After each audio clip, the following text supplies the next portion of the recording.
আজকে আমরা শিখব ইন্টিগ্রেশন, যার বাংলা নাম হচ্ছে যৌগজীকরণ। প্রথমে আমরা একটা সূত্র লিখে নিচ্ছি। এখানে অন্তরীকরণের সূত্রটা প্রথমে আমি লিখছি যাতে তোমাদের বুঝতে সুবিধা হয়। এই সূত্রটা হয়তো বা সবাই ডিফারেন্সিয়েশন মানে অন্তরীকরণে পড়ে এসেছো।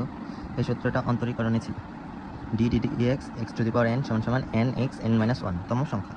এইটাকেই যখন ইন্টিগ্রেশন করা হবে তখন হবে, প্রথমে আমরা ইন্টিগ্রেশন চিহ্ন দিয়ে নেব, তারপরে লিখব x⁴n dx = এই উপরে যেটা আছে এইটা n+1 হবে খালি, আর নিচে সেইটাই আবার n+1 উপরের সংখ্যাটা, আর সাথে প্লাস c।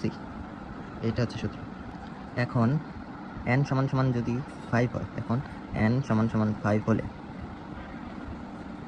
হচ্ছে ইন্টিগ্রেশন মার্ক সূত্রের x আর n = 5, সুতরাং এখানে 5 dx সমান হবে x উপরে 5 + 1 আর নিচে 5 প্লাস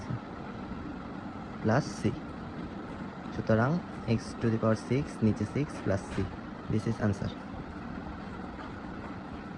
এখন আমরা আস্তে আস্তে বড় অঙ্কে চলে যাচ্ছি। একটা বড় অঙ্ক ধরলাম, ইন্টিগ্রেশন চিহ্ন দিলাম 2x + 5x⁴ dx এর যৌগজীকরণ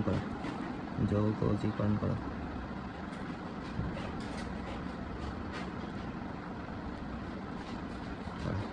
সলিউশন। তোমরা অঙ্কগুলো বাসায় প্র্যাকটিস করবে, তাহলে সুবিধা হবে। 2x + 5x⁴ dx given that লিখে নেবা। গিভেন দ্যাট সব কিছু ইংলিশে করবে, তাহলে তোমাদের সুবিধা।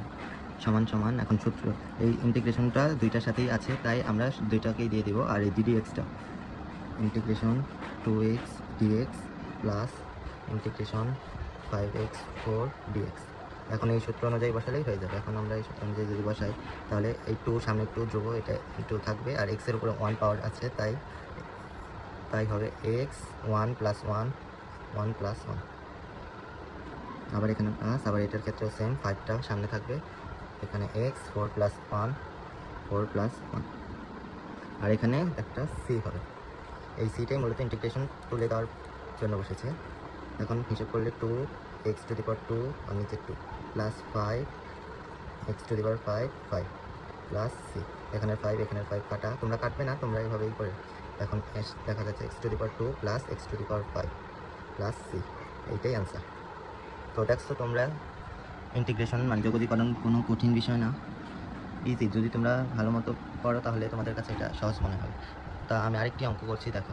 ভিডিওটি বেশি বড় হয়ে যাচ্ছিল তাই আমি অঙ্কটা তুলে নিলাম, তোমরা দেখো। এখন এখানে 11টা, এই 11টা আমরা চাইলে সামনেও এনে ফেলতে পারি, এইভাবে করে ইন্টিগ্রেশন চিহ্ন দিয়ে x⁵ dx লিখে তারপরেও আমরা অঙ্কটা করতে পারি। এই ক্ষেত্রেও সেমই হবে, 11 × x⁵ 5 + 1 নিচেও 5 + 1 প্লাস c সমান উত্তর হচ্ছে 11 x⁶ নিচে 6 plus c। This is answer.